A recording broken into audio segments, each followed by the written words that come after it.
So, hi guys. Good day din sa inyo, ano. So, may adlaw. So, medyo nagulang ko karon mga guys kay ayaw ko og motor. So, ang isa ka tools na ko is naputol.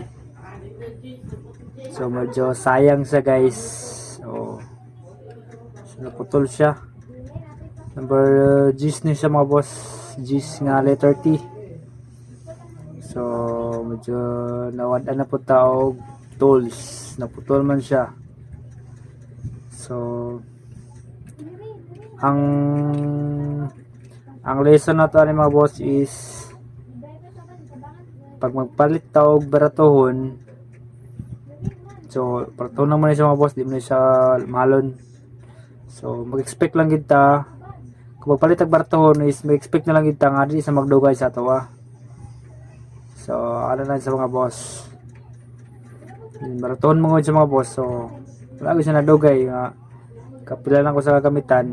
So, gamit ako sa medyo gut nga bolt. So, putol siya. So, wala na ni. Palit na patagbaguan ni. So,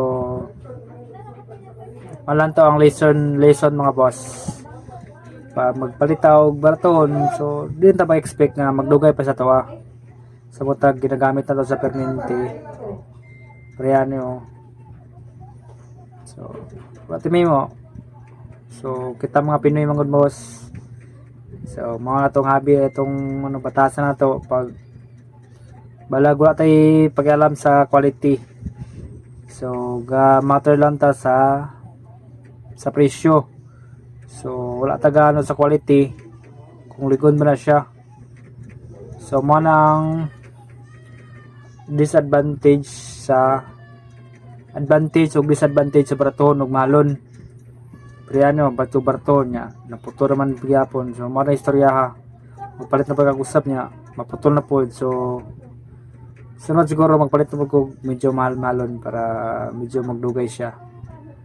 So malon to mga tips mga boss. So bye bye, God bless.